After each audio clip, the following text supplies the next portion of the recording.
Okay, well, hello there, Bucks. My name is Kevin York, I'm Jen Golding. I'm Laura Irwin. and this is your news. Well, front page. Did you know that our campus is right next to a state park? Most Bucks students seem to enjoy the park for conventional reasons like hiking, riding horses, or wading in the creek. Other students, however, openly admit to violating the park's dress code and use the park to get busy. Still more students take advantage of the secluded areas to smoke weed. I get high in the park every day, quoted one Bucks student who chose to remain anonymous. And in other news, we have a top story that involves some felines that are frisky in Bucks. Laura? Well, these crazy cats, insurgents, have moved from their positions in the surrounding aesthetic of Tyler Park and into campus territory. There have been no current records of any of these cats being hostile, but regardless, they should not be assumed to be friendly or passive. Students, as well as faculty, are discouraged from approaching them in any way. Now, the feeding of feral cats has led to several of these putty tats using the Early Learning Center sandbox as a litter box. This is disgusting, and not to mention potentially lethal. This is just one of the tactics the axis of evil has led to terrorize Bucks. Important story, important news. Kevin, what do you have going on? Well, in fashion, the low-lying sun offers blistery winds, but also fresh opportunities for you and your friends to look great. The latest trends for the summer have arrived. Not for the summer, for the season. It's snowing outside. It is not summer, it is snowing, and the Centurion breaks down what you must be wearing for this upcoming winter season. Brr, it's freezing in this chilly winter months. Our arts editors give great tips for what to wear, and what most certainly to throw into the incinerator or put in the deepest and dark lying regions of your closet. And also, in sports, the Eagles are about as consistent as the weather in a mountainous region. So says Mike Tingle. Their play has been frustrating at best. And in very, very exciting news, the Phillies' exciting run to the World Series has reached its peak. Where we stand right now, the Phillies are in the seventh inning, top of the seventh inning. Game 5, they are on the verge of clinching a World Series title. How's Hamill's hand doing? Hamill's hand is very good, but that is not the issue right now. What is at hand is a championship. So we could be staring in the face of a giant melee brawl in Philadelphia. Okay, hey Jen, what else do we have in Bucks News? Well, there's been a new shelter-in-place protocol enacted. Have you ever wondered what to do in the event of a significant chemical, biological, radiological, or nuclear disaster? No. No.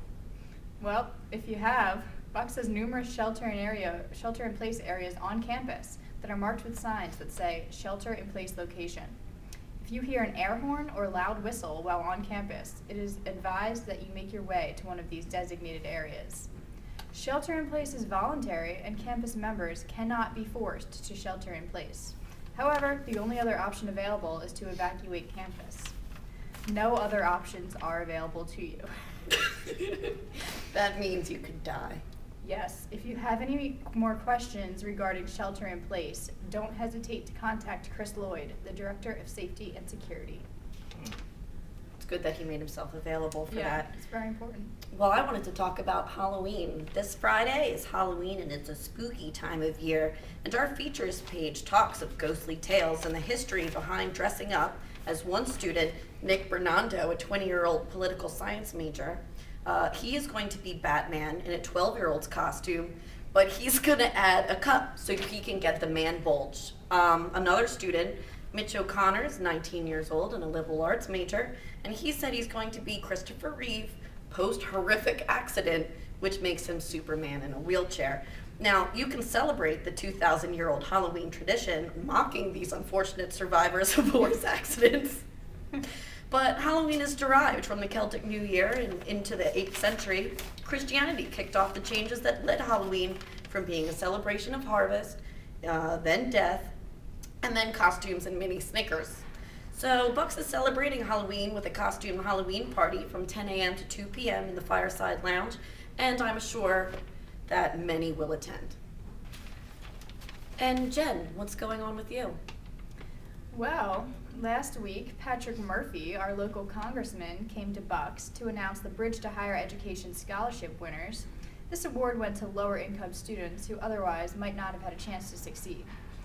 Murphy is actually a graduate of Bucks himself, and he had only good things to say about his experience here. "You won't find a better college in the country than Bucks County Community College," said Murphy. Laura, what else do we have? Well, why don't we go over live to Patrick Murphy right now, who wants to mention something about the Centurion. Hey everybody at Bucks County Community College, this is Congressman Patrick Murphy. It's great to be back here. I used to be a student here 17 years ago. I'm a big fan of Centurion. Used to read it all the time when I was a student here and still read it today. Thanks so much for all your support and good luck this November 4th. Well, thank you, Patrick, for mentioning that about the Centurion. Now, in other political news, John Skudras, he would like to talk about the issues of the election this week. We highlighted taxes and the environment, and as of now, the Centurion has analyzed the stances of each candidate. We urge you to reflect on these pieces for an educated vote or to get you to go out and vote.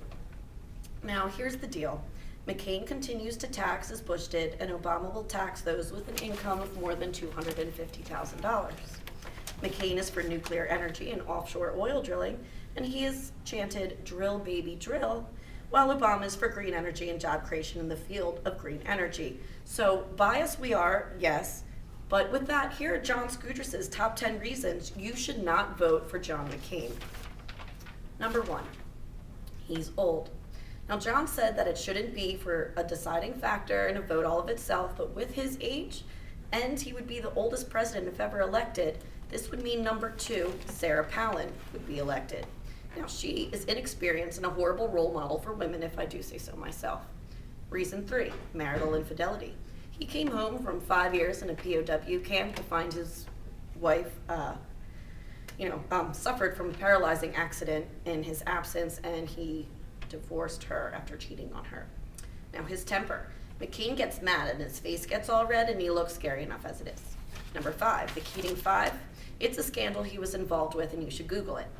Healthcare. His health plan sucks compared to Obama for those that don't have any insurance or not in the elite class.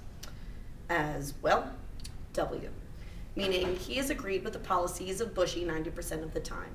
Number 7 and 8 are Iraq and Iran. McCain has literally sung "bomb, bomb, bomb," so it looks like the world wouldn't end anytime soon. I meant war, but Freudian slip, world. And finally, the economy.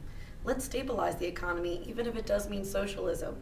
It'll all take socialism over capitalism right now because obviously it isn't working. Kevin, I hear there's something going on with the Glass Art Society. That is true. Well, apparently the glass is half full at Bucks because Nathaniel Walker Dubs is holding a glass and ceramics studio expose for people who are interested. He's holding it for Google Goggleworks Center for the Arts, November 5th at 6 p.m. at the New Arts Building.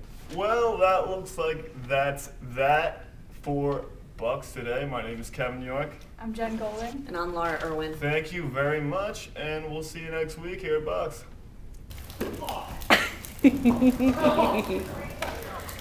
Oh! He's still out of the shot. You're out of the shot.